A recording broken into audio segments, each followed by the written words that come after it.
because I came late. I have a reason for coming in. I left early yesterday morning for Leyte in order to commend or recognize two local government units that have been able to set up and operationalize an electronic business one-stop shop. So, and this morning, I had to pay a courtesy call on the mayor of Tacloban, whose city is yet to comply with this requirement. So one way of assuring that within the year, the city of Tacloban will be compliant with the EBOS requirement is really to pay him a courtesy visit, and I got his commitment that before, by October, the city of Tacloban will be able to set up one. Why am I emphasizing this? It's because the directive of the President is always about streamlining and digitalization of government processes in order to promote bureaucratic efficiency as one of his 8-point socioeconomic agenda. We have proven that the best way to fight red tape and corruption is for all government services and processes to be streamlined and digitalized. The setting up by an LGU of an electronic business one-stop shop is proof that that LGU is ready for business. Because by complying with at least 4 functionalities that are provided for in the joint memorandum circular that we signed together with the DILG, the Department of Interior and Local Government, the Department of Information and Communications Technology, and the DTI, we require at least 4 functionalities. One, for one to be able to get his business permit using the digital platform, an LGU must comply with at least 4 functionalities. One, to allow the submission and the payment of fees online through a unified application form. The integration of the barangay clearance as well as the Bureau of Fire Protection Fire Safety Inspection Certificate in the permitting process. The payment of fees and charges online, and most importantly, the printing of one's permit also online. This will allow a business owner to apply for a business permit from any part of the world. But before I continue, I'd like, of course, to acknowledge the officers and members of the Malaysian Chamber of Commerce and Industry for this kind of invitation. There's a reason why I came late. I came from a flight from Tacloban at about 3:30 in the afternoon. So I had to drop by my home to wash up. And then my wife was there. And as I was saying goodbye, I said, "Are you leaving? You just arrived and you're leaving?" I said, "I'm going to attend the induction ceremony of the Malaysian Chamber of Commerce and Industry, where the Malaysian ambassador will be there." Of course, she knows the ambassador. And I was able to introduce her to him. And knowing the ambassador, she feels assured that I'm in safe hands.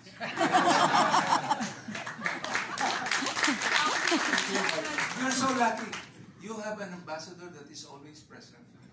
Whenever I get to attend functions, events such as this, I always see the ambassador, but he leaves earlier because he has to attend another event. Thank you, Ambassador. When you get seated beside him, you feel pampered. He offers you everything, the food, the drink, even his food. First thing I noticed when the food that was being served to him was bigger, he said, "You better take this." How can I say no to the ambassador? He's really a good friend. At one time, somebody was even joking that in the Muslim tradition, you are allowed 4 wives. And the ambassador whispered to me, "I can be your sponsor." Of course, I did not tell that to my wife.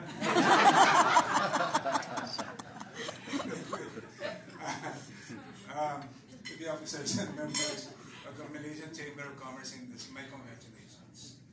My sincere congratulations.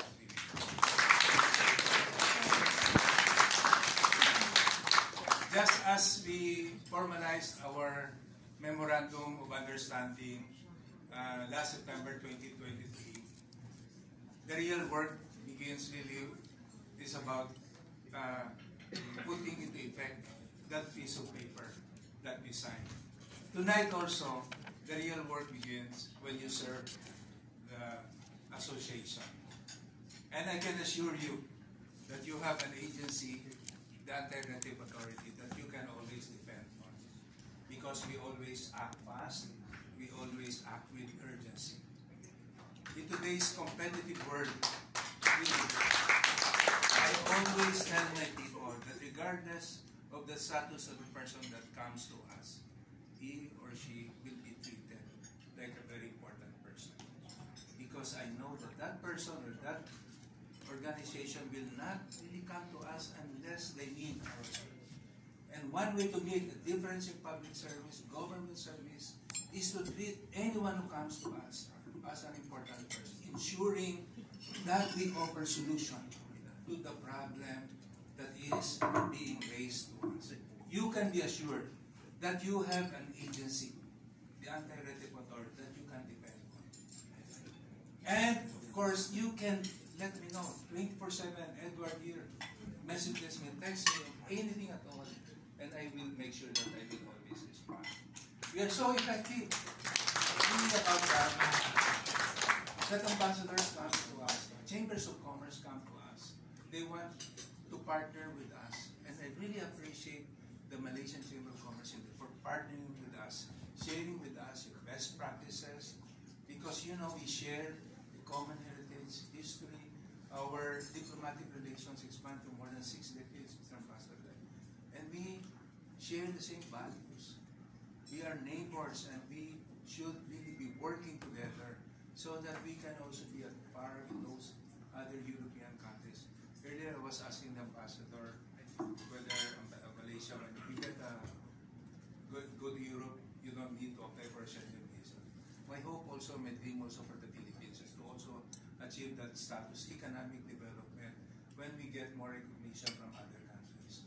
2 weeks ago, I got the opportunity of visiting Spain and Portugal together with my wife and the children.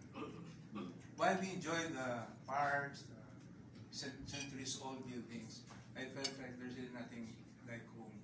The services here, the food are much, much better, I think, and much, much cheaper. You agree?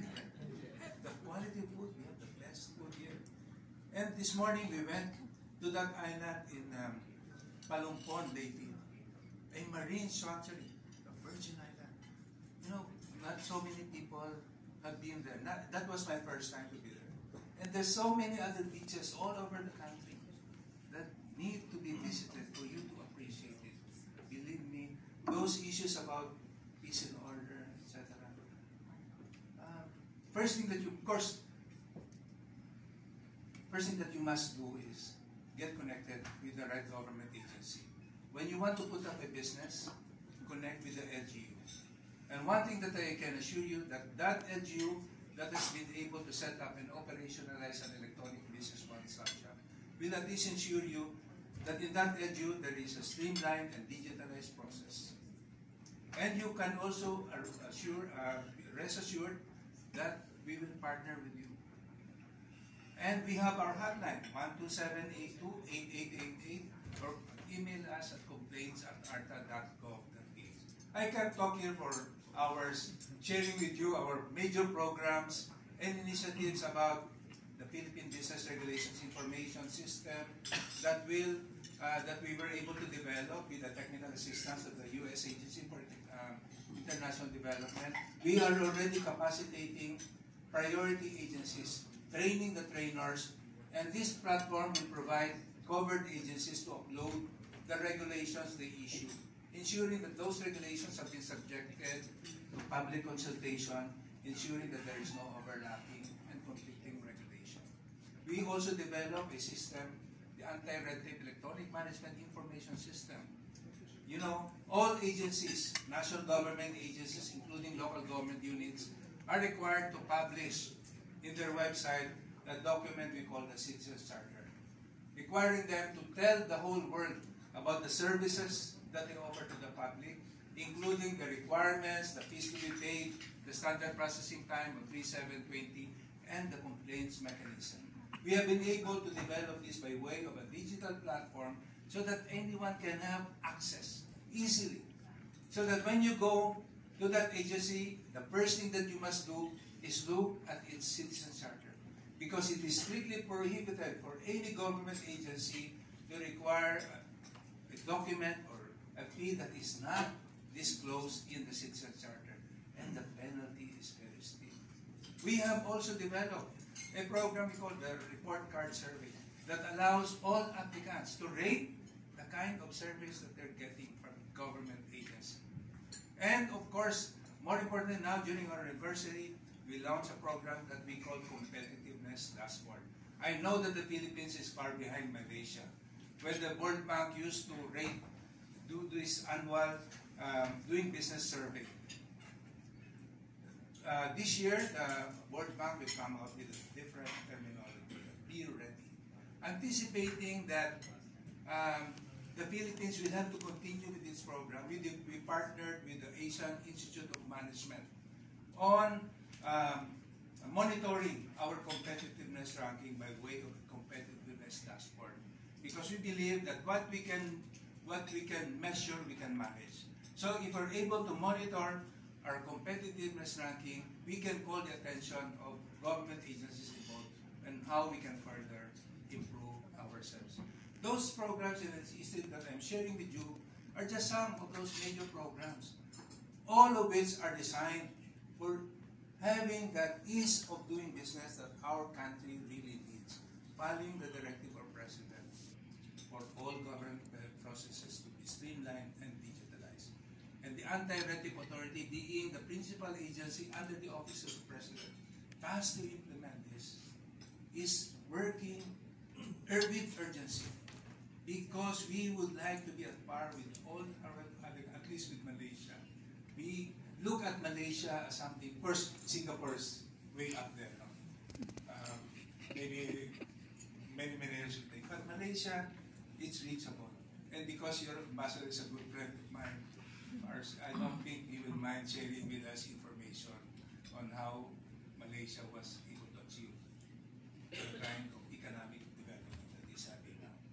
And I really look forward towards closer collaboration with the Malaysian Chamber of Commerce. Rest assured that you have a partner agency, the Anti-Retive Authority that you can depend on, that you can call on any time at all. Any concern, please do not hesitate to even let me know if my people will not be serving you properly. Again, congratulations to the officers and members of the Malaysian